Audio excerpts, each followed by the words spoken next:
সবাইকে চলে এসেছি আবার একটা নতুন মিনি ব্লগ নিয়ে। আজকে আমি সকাল সকাল বেরিয়ে পড়েছি প্রতিদিনের মতোই। এই টাইমটা মোটামুটি রোদটা হালকা ওঠে, সেরকম তো রোদের জোর থাকে না, তাও বেশ ভালোই লাগে। তো আমি পৌঁছে গেছি বাস স্ট্যান্ডে, অটো থেকে নেমে এবার বাস ধরবো। আর এই যে যে সার্কাসটা রেডি হচ্ছে তোমাদের বলেছিলাম, সার্কাসটা শুরু হয়ে গেছে, এই সপ্তাহ থেকেই শুরু হয়েছে। যাই এবার বাস ধরে সোজা গন্তব্যস্থলে পৌঁছাই। এসে গেছি, এখন বাজে ওই 10টা। তো এইটুকু হাঁটতে এত সুন্দর লাগছে না, রোদটা জাস্ট ফাটাফাটি লাগে। আর তোমাদের আমি এই জায়গাটা বলেছিলাম যে এত সুন্দর হাওয়া দেয়, তখন কি গরম ছিল, মানে গরম মানে অতটা ঠান্ডা পড়েনি, খুব ভালো লাগলো। কিন্তু এখন তো যা ঠান্ডা, কাঁপি রীতিমতো এইটুকু জায়গায় হাঁটতেই, এত হাওয়া দেয়।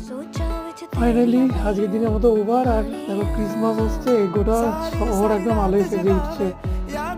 আমাকে দেখে বুঝতেই পারছো ঠান্ডাটা কেমন পড়েছে, মানে ডিসেম্বর মাস তো কাঁপিয়ে দিচ্ছে পুরো। যাই হোক, এখানে আমি এসে দেখলাম অটোর লাইনটা সেরকম নেই।